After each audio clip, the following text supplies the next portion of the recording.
episode 24 of Tusk and Tradition. A lot going on with Alabama sports.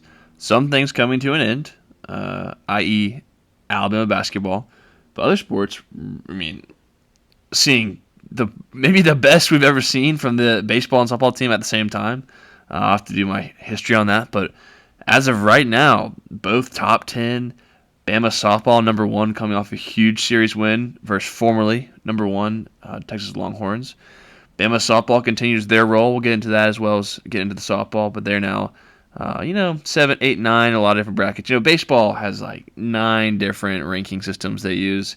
It's not like football where they just use the AP poll for half the year and then have the college football playoff rankings the other half of the year. So baseball's a little bit harder, but of all of the main, top 5 rankings that are used, they're all kind of sitting in their 7, 8, 9 kind of position. So hats off to really both of those two teams playing great ball right now. We're kind of go into what's going on. We're going to talk about basketball first. Great season. I kind of said last video that I was really happy making the Sweet 16, and I felt like anything after that was just kind of house money, people say. And there wasn't much after that. I think we played Michigan as well as anybody else did. I think we were the only team to have the lead at halftime. If you're into moral victories, there's one. But ultimately, you don't win the game. No one's going to remember that. They were just a better team. They just the size they had, the rebounding, the defense they played, the high-level defense is what just seems to be the difference. We didn't make shots. And I've always said if we make shots, we can beat anybody. But when teams play that level of defense, it's hard to make even simple layups. Everything is earned, and it felt like that, especially in the second half. First half, I thought we played really well, but it was almost like we used every little bit of energy we had in that first half, and there just was. We don't have a deep enough bench to keep up really that high level play the whole game, and they have a deeper bench that can do more. And there's not much of a fall off when that 6th man, 7th man, 8th man come into the game. And that just seems the difference. Those teams that have that really good depth can go deep into March, and they did, and they won it all last night. At least if we're gonna lose, I'd rather lose to the champs. So, hats off to them beating UConn. That's no easy thing to do. UConn was going for 3 out of 4 in the last 4 years. So impressive to stop that. What could have been the start of a dynasty still might be. They might come back next year and win it. We talking 3 out of 5. Who knows? But they won it all. So they've. Michigan Athletic Department's doing something right the last few years, coming off the football championship and now the basketball championship. So they're doing good things up there in Ann Arbor, Michigan. But that's kind of where the basketball season comes to a close. Had some guys hop into the portal. Had some guys go to the draft. No shocker with Phylon declared for the draft today. Some question marks around Aiden Sherrill put his name in the transfer portal. Tyler Bobowen put his name in the transfer portal. I'm sure a few more guys before everything's said and done will put their names in the transfer portal, and that's just how it goes now in college basketball. It's just the nature of the time. People are looking for the next opportunity. People are looking for NIL money. Whatever the reason is, that's just kind of where we're at in current day basketball. So, and the good news though for Alabama basketball, we did sign Nate Oates for a long-term deal, and so that's really good. Keeping him in Tuscaloosa. There were some rumors going around of him in the UNC job, but it was quickly put to rest by Greg, the athletic director. Kind of got on there and said that's not going to happen. He's here to stay. He took a photo of his in his house. They must have had a little dinner party and talked over what they were going to soon finalize the deal, which was yesterday, of getting him to stay. So that's great. Good to have him stay in Tuscaloosa. Get going on next year. A lot of names in recruiting already there. We're in the top 5, top 3 for a lot of really great players. And I'm sure we'll get some people to hop over the transfer portal, address some needs. We need to get bigger. It seems to be another problem. We just didn't have the size. That's why, it was so exhausting to talk about and just think about. But the whole Charles Bediako situation was so big for us because that was something we truly needed. And, maybe, I agree, it wasn't the best way to go out and get what we needed. You'd like to handle that in the offseason, either through the portal or through recruiting. But, we did what at the time was allowed and granted to us, and we tried to make the team better and, give him a better situation as well. It didn't work. So that's no here and there. That's gone. But we do have to focus on getting little bit greater size down low. Look at the teams that win. They all have really true big men. UConn had a big man.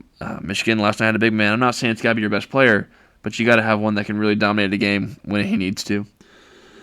So that's basketball. It comes to a close. We'll get ready for next year, and as some more pieces and dominoes fall, we'll talk about it. Get scouting reports. But as of right now, the season just ended, and we'll let that rest and let them start to re-gear for next year before we start talking about it. Now to some really fun stuff. Bama softball, man, just an incredible weekend last weekend. Fun watches. The number 1 Texas came to town. Friday night was a little rough. You get punched in the mouth early. You lose the game 9-1. And so I'm thinking, how are we going to mentally come back from that? You're a top 5 team. Number 1's coming to your house. It's a Friday night. Rhodes was packed. Fans were there. The energy was there. And you just take one on the chin. So it's kind of like, wow, we got to play these guys 2 more times? And, just really great response. On Saturday, 11-4. And should have run ruled them. But great response. Hit the ball well. Pitching was great. And then on Sunday, the rubber match, 1-1. You got a chance to win the series versus the number 1 team in your home stadium, and they did just that with a big 7-4 win.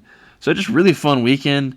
That series win versus Texas bumped them up to number 1 in the polls. So that's really fun that Bama softball is number 1. And I know a lot of people probably listening right now don't watch softball. And look, if it's not your thing, it's not your thing. But let me tell you, it's a really fun watch. It's a lot of action. If you don't like baseball, it is different, I promise. I feel like I like baseball, so it's hard for me to relate, but I think a lot of people complain with baseball because they say it's too slow or not enough goes on. Softball is the exact opposite. There's something happening every pitch. And, the field's a little bit smaller so that, when things happen, it's a lot of action. It's almost like a ground ball to third base. In baseball, that's routine. Who cares? You got to run 90 feet. In softball, I believe it's 60 feet. And so, as fast as they're running, it's almost super exciting. Even a ground ball is exciting to get the ball over there, get the out. That's why I think it's a fun watch. Everything's exciting. There's no kind of boring, ground over to short. No, it's entertaining. They got to hurry, make a play, and it's really impressive to watch. So, if you have free time, watch them play. We played tonight versus South Alabama, and they'll have a big one this weekend versus Auburn. It's always fun to play Auburn. We've done really well versus Auburn in all sports this year, unless it's, we swept them in basketball, beat them in football, swept them just in baseball. We'll talk about that in a second, a few weeks ago, and maybe we'll have a chance to sweep them in softball. They did get us in wheelchair basketball for the championship, so that's no fun. But, the wheelchair team had a great year. If we're playing the championship, it's always really impressive. They are always, seem to be in it every single year. They're, a dominating team. When I was in college, I went to a few games. It's really fun. It's really exciting to watch. And so, yet again, if you ever have a chance, the opportunity to go watch it, go watch it. It's super exciting. It's really impressive. They're really good basketball players. It's definitely a good tune in. So that's softball right now. Really impressive, really fun to watch. Baseball, I would use the same acronyms to describe them. Rocky start to SEC play, rocky start to the year.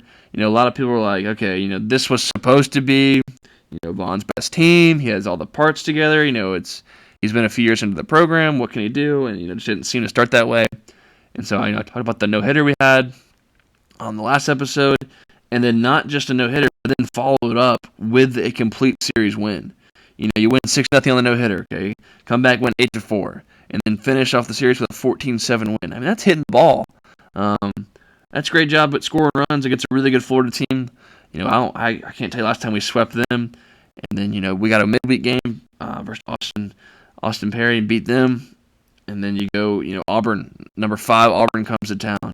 And, you beat them 11-1 and you run them on Friday night. And, you're just riding the high of this momentum.